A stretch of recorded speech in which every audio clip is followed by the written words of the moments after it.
अब आप शर्त मानने को तैयार नहीं हैं। मैं कुछ नहीं जानता, आप अपना ऊपर का हिस्सा ले जाइए।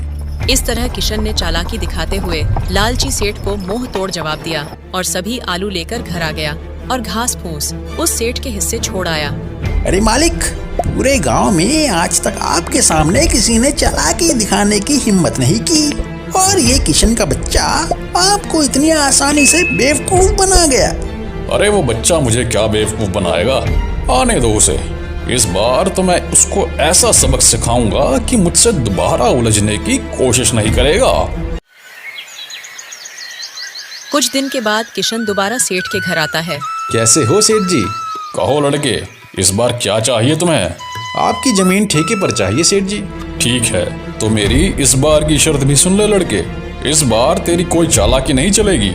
इस बार फसल के नीचे का हिस्सा मैं लूंगा और ऊपर का हिस्सा तेरा होगा।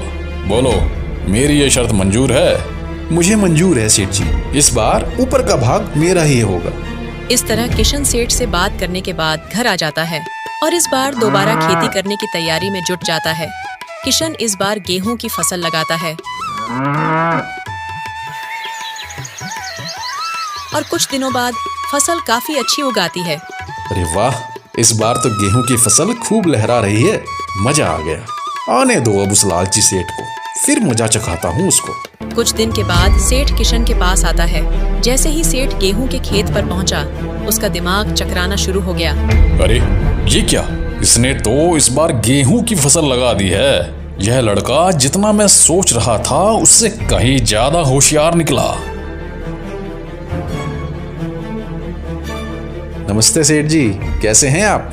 देखिए सेठ जी, इस बार मैंने गेहूं की खेती की है और आपकी शर्त के मुताबिक इस फसल के ऊपर का हिस्सा मेरा होगा और नीचे का हिस्सा आपका होगा। इस तरह किशन ने अपनी होशियारी से सेठ खूसटमल को दोबारा बेवकूफ बना दिया और सेठ एक बार फिर से धोखा खाकर आग बबूला हो गया। अरे मालिक, उस छोटे से बच्चे का दिमाग तो देखिए। आप जैसे इतने बड़े चालबाज को फिर से बेवकूफ बना दिया। तुम सही कह रहे हो मंगू, मैं उसको बच्चा ही समझ रहा था और उस बच्चे ने तो मुझे बेवकूफ ही बना दिया।